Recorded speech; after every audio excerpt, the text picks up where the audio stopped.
ক্ষেপণাস্ত্র আর আকাশে প্রতিনিয়ত যুদ্ধের ঘনঘটা। বিশ্বজুড়ে এখন একটাই প্রশ্ন, ইরান ইসরায়েল যুদ্ধের শেষ কোথায়? মার্কিন প্রেসিডেন্ট ডোনাল্ড ট্রাম্প কি ইরানের শাসন ব্যবস্থা বদলে দিতে চান, নাকি এটি কেবল শক্তির প্রদর্শন? ২৮ ফেব্রুয়ারি শুরু হওয়া যুক্তরাষ্ট্র ইসরায়েলের যৌথ অভিযানে এখন পর্যন্ত ইরানের প্রায় ৫,০০০-এর বেশি লক্ষ্যবস্তুতে হামলার দাবি করেছে মার্কিন বাহিনী। এতে নিহত হয়েছেন ইরানের সর্বোচ্চ নেতা আয়াতুল্লাহ আলী খামেনি সহ শীর্ষ সামরিক ও রাজনৈতিক নেতারা। তেল শোধনাগার, পারমাণবিক স্থাপনা ও গুরুত্বপূর্ণ অবকাঠামোতেও আঘাত হানা হয়েছে। পাল্টা জবাবে ইরান ইসরায়েল ও উপসাগরীয় অঞ্চলের মার্কিন ঘাঁটিগুলো লক্ষ্য করে শত শত ক্ষেপণাস্ত্র ও ড্রোন ছুড়েছে। তবে যুদ্ধের মাঝেই প্রশ্ন উঠেছে, এই সংঘাতের লক্ষ্য কি?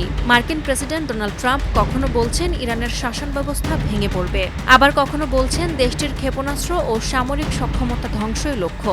শুরুতে তেহরানের নেতৃত্বকে সরিয়ে দেওয়ার ইঙ্গিত থাকলেও পরে মার্কিন প্রশাসন বলছে এটি রেজিম চেঞ্জ, যুদ্ধ নয়।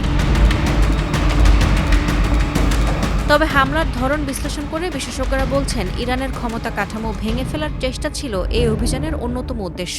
ধারণা করা হয়েছিল শীর্ষ নেতৃত্বকে সরিয়ে দিলে রাষ্ট্র ব্যবস্থা দুর্বল হয়ে পড়বে ও গণ অভ্যুত্থান ঘটতে পারে। কিন্তু বাস্তবে ইরানের ক্ষমতার কেন্দ্রগুলো এখনও অটুট রয়েছে। সর্বোচ্চ নেতা হিসেবে মোস্তফা খামেনিকে নির্বাচিত করা সেই ধারাবাহিকতারই ইঙ্গিত দিচ্ছে বলে মনে করছেন বিশ্লেষকরা।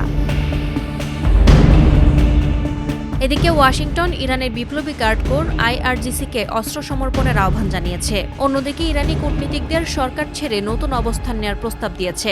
কিন্তু IRGC যুদ্ধের নেতৃত্বে থেকেই পাল্টা হামলা চালাচ্ছে এবং বলছে ইরানই যুক্তরাষ্ট্র ইসরায়েলের সঙ্গে চলা যুদ্ধের সমাপ্তি নির্ধারণ করবে। তেহরানও স্পষ্ট জানিয়ে দিয়েছে বোমা বর্ষণের মধ্যে কোনো আলোচনা বা আত্মসমর্পণের প্রশ্নই ওঠে না।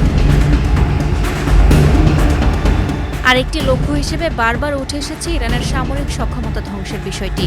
যুক্তরাষ্ট্র ও ইসরায়েল দাবি করছে তারা এরই মধ্যে ইরানের ক্ষেপণাস্ত্র স্থাপনা ও নৌঘাটির বড় অংশ ধ্বংস করেছে, পাশাপাশি দেশটির আকাশসীমার ওপর নিয়ন্ত্রণ প্রতিষ্ঠা করেছে। তবে বিশেষজ্ঞদের মতে কেবল সামরিক শক্তি ব্যবহার করে কাঙ্ক্ষিত রাজনৈতিক পরিবর্তন আনা কঠিন। স্থল অভিযান নিয়েও বেশ আলোচনা রয়েছে, যদিও সামরিক বিশ্লেষকরা বলছেন ইরাক ও আফগানিস্তানের অভিজ্ঞতার পর যুক্তরাষ্ট্রের জন্য নতুন করে স্থলযুদ্ধে জড়ানো রাজনৈতিকভাবে কঠিন। বিশেষ করে দেশে যুদ্ধবিরতি জনমত ও সামনে মধ্যবর্তী নির্বাচনের চাপ ট্রাম্প প্রশাসনের জন্য চ্যালেঞ্জ।